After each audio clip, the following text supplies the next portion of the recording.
হয় শুনো কি কৰি আছ দে মায়ে মাতছে বৈ এই মায়ে মাতছে বৈ যাবলেতো মন নাই যোৱা তোক খালি মই প্ৰশ্ন এটা সুধিম যদি উত্তৰটো দিব পাৰে তেতিয়াহে মই ঘৰলৈ যাম কি প্ৰশ্ন 2026 চনত মাৰ্কেট কোনে ল'ব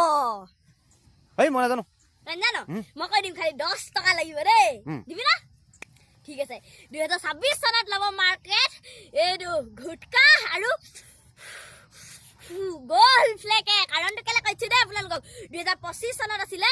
এটা গোল ফ্লেকৰ দাম মিনিমাম 10 টকা কিন্তু এটা 2026 চনত হৈ গ'ল 12 টকা আৰু এটা সিগনেচাৰৰ দাম আছিলে 2025 চনত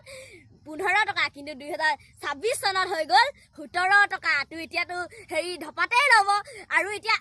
ভাৰতৰ জনসংখ্যা ইমান আছে কিন্তু মই ইমানৰ ভিতৰত অকল 10 কোটিকে লৈছো 10 কোটিয়েতো মিনিমাম 10 কোটিয়েতো খায়ে এইটো গুটকা আৰু গোল ফ্লেক হে কিন্তু খায়ে যদি 2 টকা বেছিকে যদি দি মেলি খায় হিহতে তেনে এক দিনতেতো 20 কোটি টকা উপাৰ্জন হ'লে আৰু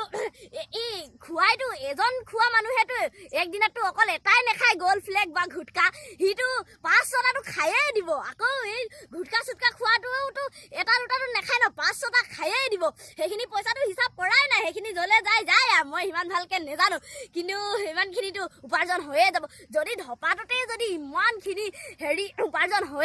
হৈয়ে গৈছে তেন্তেনো হেৰি তেন্তে পেট্ৰল ডিজেলৰ দাম অকমান কমাই দিয়ক আৰু ন যাৰ মাথা ডাঙৰ সি বুজিছে তাৰপিছত আৰু কি কমনো ন যাৰ মাথা ডাঙৰ সি বুজিছে তেন্তে যদি কমাব পাৰে যাৰ মাথা ডাঙৰ সি কমাই দিয়ক তেন্তে আহিছো বাই বাই